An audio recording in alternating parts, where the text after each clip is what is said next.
costumes of that time, and the look is correctly done. And I have to say, Karan sir, his team, and my production teams have worked really hard in recreating the South Bombay of 1940s where this film is set, and we had to kind of create the entire pre-independence feel, which was, with buggies, trams.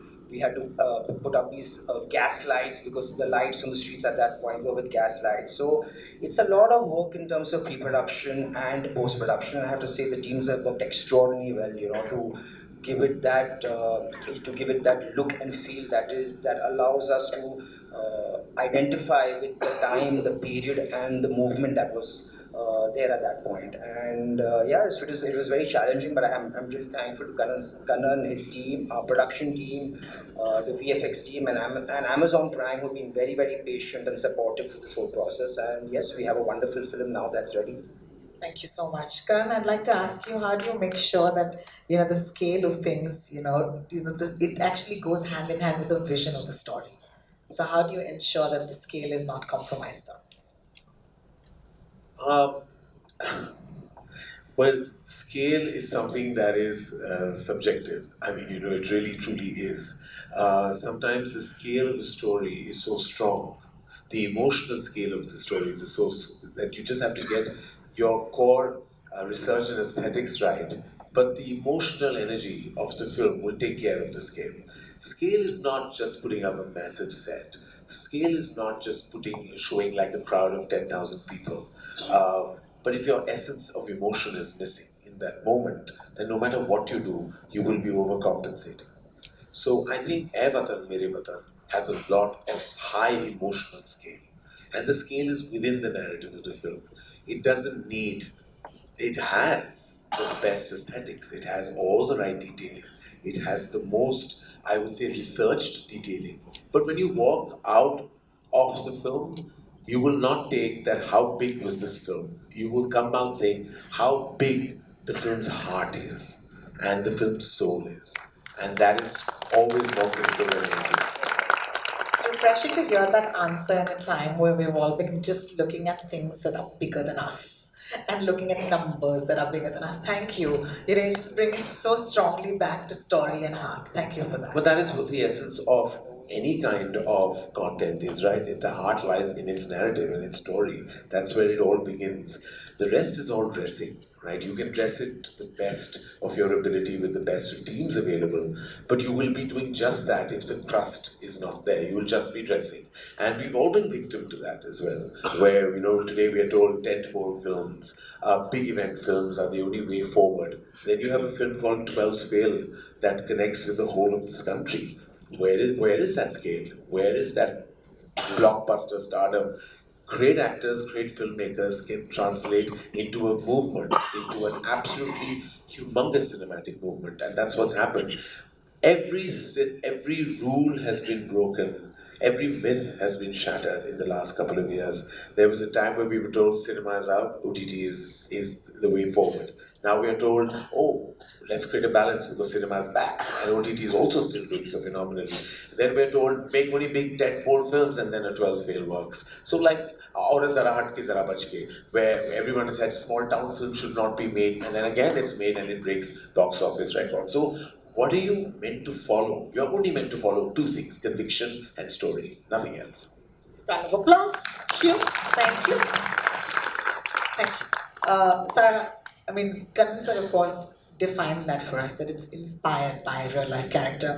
But I want to ask you, how different has it been for you to play this character? Because I think it is challenging, right, to look a certain way differently from the rest of perhaps the movies that you've done. To be first inspired by a real life person, how was that for you as a process? See, I'll tell you that, Kanansa said very beautifully that it's a film that's inspired by a real character. But more than that, I think that it's not just about Usha. I think what this film endeavors to do is to tell a story of bravery that should, God willing, be a beacon of inspiration for coming generations in all realms of life. Therefore, the pressure was to be able to portray a character that will connect and will hopefully inspire. So that's the first thing.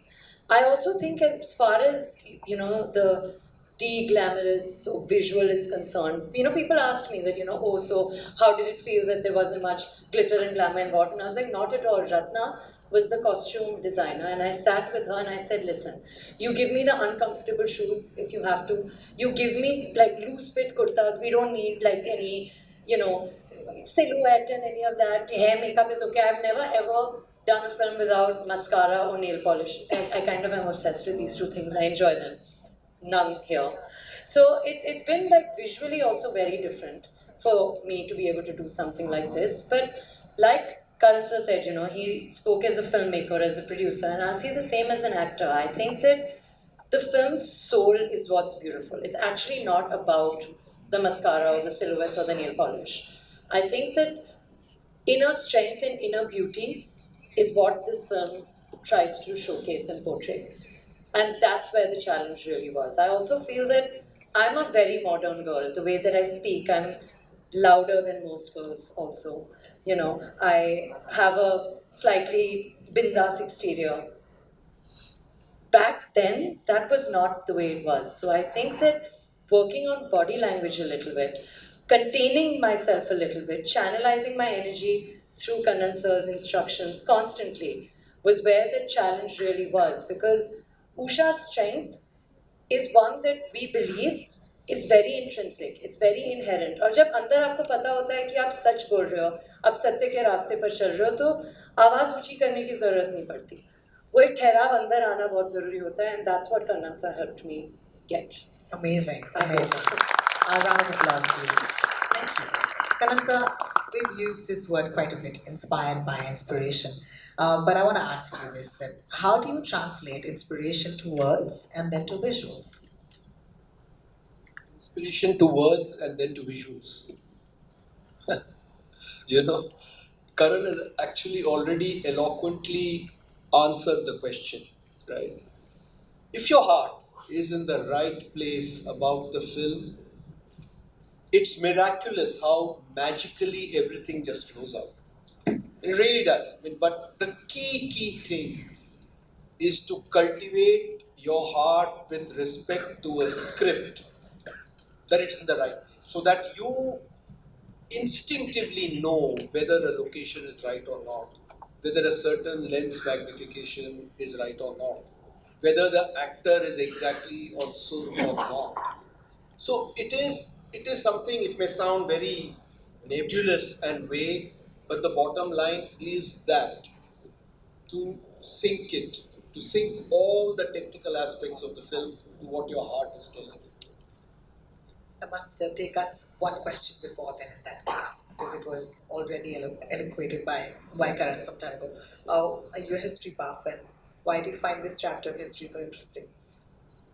All chapters of history which showcase a brave fight against injustice in any part of the world is utterly interesting, because that is the only way the world can be a better place for everybody. But having said that, there is one very unique aspect to this. Would I have been as emotionally involved in the story if the lead protagonist was a male? I suspect not. Because there have been a lot of stories told about great male brave hearts fighting for justice and freedom. There have been very few told about women. And women, the way they came out in the streets, it was Mahatma Gandhi's great contribution that women came out of the streets to fight for India's freedom. And the character under whose inspiration we made the film, Usha Ben Mehta, was an exemplary man. And that really attracted me to the story. Thank you so much. Thank you for elucidating. Thank you. Aparna, time to pass some myths. Is it true that सिर्फ crime और thrillers काम करते हैं OTT पर? The answer to that question isn't the question that is. It's a myth, and I'm really glad that this year, especially, we've totally debunked it. We started with Farzi. We've had family comedies like Happy Family, Conditions Apply. We've had a Jubilee. We've had a horror show called Adhura. we had Made in Heaven. So we had a multitude of genres, and each one of them, thankfully has worked. Um, in the past, we've put out a show like Forgotten Army. Last year, 2 years ago, we had Sher Shah. So there is a great appetite for good stories that are well told, that are rooted, that are authentic, and I think um, people enjoy different stories in different times. We can go back and watch a good rom-com, and then another day we'd like to watch a thriller. So I'm really glad that we're putting out all kinds of stories that are hopefully becoming somebody's favorite. Somebody's favorite, absolutely. And I'm sure that a film like Evatan Merivatan, because it's a unique story and genre, because I can't seem to classify, I can't say just, what would you classify the It's an story as? inspirational story, and I feel it will resonate with audiences not just in India but across the world. And we're really glad that we are going to be, putting it out to audiences in 240 countries and territories at the same time. So really excited about it. I'm excited about that as well. Apurva, question for you. What do you expect viewers to take away from this film? Moral of the story. So the film. We are hoping that with the film, the audiences are made aware and they understand uh, what went through at that point in time in the freedom struggle. It's really for us. The film is really a tribute to all these unsung heroes. Who, some of them who are known, some of them are not known, and the fights that they put up in various forms and which have allowed us to achieve the independence that we're all enjoying today. And I think for us, the most important thing is the film has a very strong messaging that resonates even today, and especially among the youngsters. That you have to stand up for your rights, you stand up against injustice, and you don't bow down to your ideologies in the face of adversity. I think these are the messages that this film gives out, and I really feel like when the audiences see that, they will be very, very thrilled and enjoy this film. Thank you for that. Sarah, I'm going to ask you. You just talked about no mascara and no nail polish, and that made me look actually. And I was like, yeah, she's right. But there's so much more, when you talk about getting into the skin of a character. How does one get into the skin of a character that is so inspiring? Outside of the makeup and outside of the clothes we wear, what happens internally? To be very honest with you, I'm the kind of person that believes in submitting to my director entirely. I also think that, like ma'am said, I still remember that narration. And while Darabsa was narrating and everybody in the room was getting emotional listening to the narration, the passion in Kannan sir's eyes was just fire. And I think that the same fire he brought with him to work every